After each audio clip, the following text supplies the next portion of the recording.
జనములు నీ నీతిని కనుగొనును. జనములు నీ నీతిని కనుగొందురు. రాజులందరూ నీ మహిమను చూచెదరు. రాజులందరూ నీ మహిమను చూచెదరు. యెహోవా నియమింపబోవు క్రొత్త పేరు నీకు పెట్టబడు.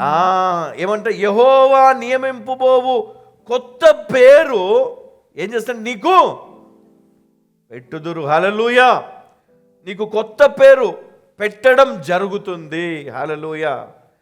ఆ పేరు ఎవరంటే యెహోవా చేత కదా తానే నీకు తెలియజేస్తాడు. ఆ పేరు మరి తండ్రి అయిన దేవుడు ఆయనే తెలియజేస్తాడంట. నీకు కొత్త పేరు పెడతాడు. అంటే ఏంటి?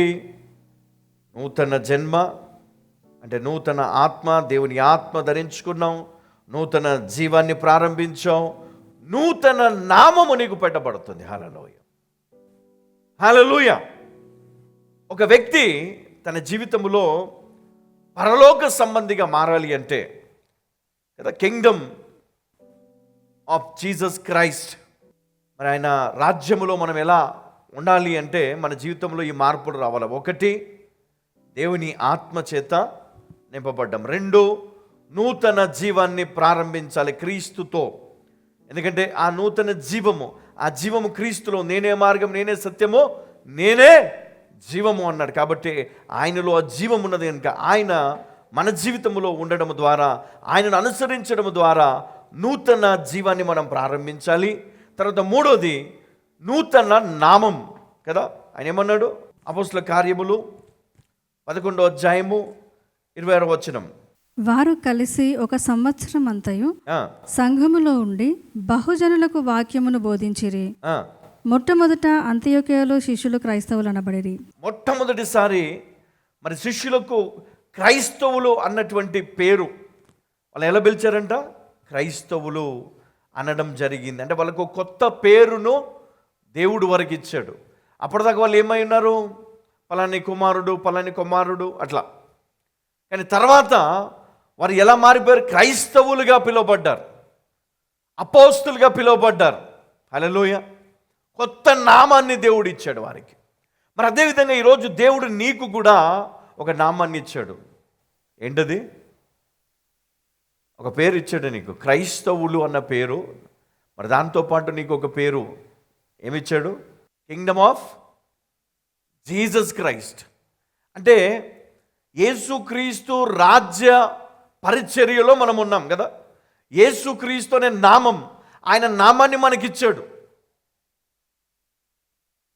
ఆయన రాజ్యములో ఆయన నామాన్ని కలిగినటువంటి వారంగా మనం ఉంటున్నాం. అంటే మనకు క్రైస్తవ నామం మనకి ఇవ్వబడింది. వేరేదేనా ఉండొచ్చు, కానీ నిన్నేమని పిలుస్తారు? క్రైస్తవుడు, క్రైస్తవురాలు, క్రిస్టియన్. మన పేరు మారిందా? ఎప్పుడు నిజంగా ఈ పేరు మారుతుందంటే మన జీవితంలో దేవుని ఆత్మను పొందిన నాడు, నూతన జీవాన్ని మనం ప్రారంభించిన నాడు, నూతన నామము మనము కలిగి ఉంటాం. ఈ పేరు మనకి పర్ఫెక్ట్ అన్నమాట. అప్పుడు లేదు నువ్వు క్రిస్టియన్ అని చెప్పి నువ్వు ఈ లోకంలో బ్రతుకుతూ పాపాలు చేస్తూ నీ బ్రతుకు చీకటిలో ఉంటే కనుక నీకు ఆ పేరు దేవుడు పెట్టాడు, నీ సొంతంగా నువ్వు పెట్టుకుంటావు అది. కానీ దేవుడు ఎప్పుడు పెడతాడు ఆ పేరు నీకు? ఎవరు పెడతారంట? ఎవరు పెడతారంటే యెహోవా తానే ఆ నామాన్ని నీకు ఇస్తాడంట. హల్లెలూయా, హల్లెలూయా. ఎవరు ఇవ్వాలి నీకు పేరు? చెప్పాలి. ఎవరు ఇవ్వాలి నీకు పేరు? నువ్వు నా కుమారుడవు కదా, యేసు క్రీస్తు కృపను పొందిన వాడవు, కృపను పొందిన దానవు. కాబట్టి ఆయన నీపైన ఉన్నటువంటి ఆ పాపాన్ని కొట్టివేస్తాడు. హల్లెలూయా. నీ పాపం కొట్టివేయబడాలంటే క్రీస్తు కావాల. మరి క్రీస్తుకు ఎవరు తోడై ఉండాలి? తండ్రి తోడై ఉండాలి. తండ్రి, కుమారుడు మరి నిన్ను అందుకనే నేను ఎలాగూ మరి నేను ఆయన ఎలాగూ ఏకమై ఉన్నామో మరి మీరును నేనును ఏకమై ఉండాలని ఆయన చిత్తము. హల్లెలూయా. మరి ఇది కొంచెం మనం లోతుగా మనం ఆలోచన చేస్తే దేవుడు మనకు నూతన స్వభావం ఇస్తాడంట. హల్లెలూయా. ఏమిస్తాడమ్మా? నూతన. చాలామంది ఈ నూతన స్వభావము లేక వారు దేవుని దృష్టిలో క్రైస్తవులుగా లేరు వాళ్ళు, ఇంకా పాపులే వాళ్ళు, ఇంకా పాప జీవితాన్ని జీవిస్తూ ఉన్నారు. కాబట్టి ఈరోజు మరి మనం చూద్దాం 2 కొరింథీ 5వ అధ్యాయము 17వ వచనాన్ని ఒక్కసారి మనం చూద్దాం. కాగా ఎవడైనను క్రీస్తునందున ఎడల వాడు నూతన సృష్టి. కాబట్టి ఎవరైనా క్రీస్తులో ఉంటే ఆ వ్యక్తి నూతన సృష్టి, అంటే నూతన స్వభావము కలిగినటువంటి వ్యక్తి కదా. పాతవి గతించెను, ఇదిగో క్రొత్తవాయెను. అంటే పాత స్వభావము ఇంకా కనపడొద్దు. నువ్వు ఇంకా అలుగుతావంటే, ఇంకా నువ్వు వాళ్ళపైన వీళ్ళపైన సనుగుతావంటే ఇక నువ్వు నీ బ్రతుకు ఎందుకు ఇంకా కదా. క్రైస్తవ నామము నీకు పనికి రాదు. ఒక వ్యక్తి తాగుబోతు అనుకుందాం, తిరిగిపోతు అనుకుందాం, వ్యభిచారి అనుకుందాం. ఆ వ్యక్తి తన పాపాన్ని ఒప్పుకొని విడిచిపెట్టి బాప్తిజం తీసుకున్నాడు.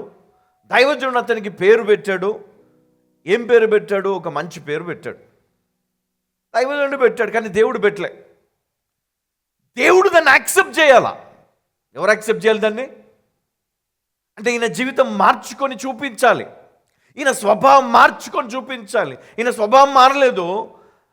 కుటుంబం కోసం, మరి ఆ సంఘములో ఉన్న వారి కోసం మానేసి బాప్తిజం తీసుకొని పేరు మార్చుకొని తను కనపడడానికి అందరికీ మంచిగా కనపడుతున్నాడు, కానీ చేసేవి అవే పనులు, మళ్ళీ అవే పనులు చేస్తూ ఉన్నాడు, అదే స్వభావం కొనసాగిస్తూ ఉన్నాడు. మరి ఇక్కడ దేవుని చిత్తం ఏమై ఉన్నది? కాబట్టి ఎవడైనను క్రీస్తునందున్న ఎడల ఏం కావాలా? ఏం చేయబడాలి? నూతన సృష్టి. పాతవి గతించను అంటే పాత స్వభావాన్ని విడిచిపెట్టి నూతన స్వభావాన్ని ధరించుకోవాలి.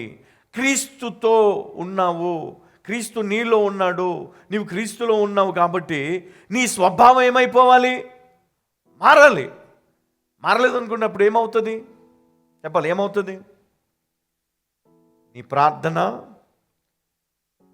నీ బాప్తిజము వ్యర్థమే కదా, వ్యర్థమైపోతుంది. పాతవి గతించిపోవాలంట. హల్లెలూయా. పాతవి గతించిపోవాలి నీ జీవితంలో, నూతనం అవ్వాలి. పాతవి గతించను, ఇదిగో నూతనమాయను. హల్లెలూయా, హల్లెలూయా.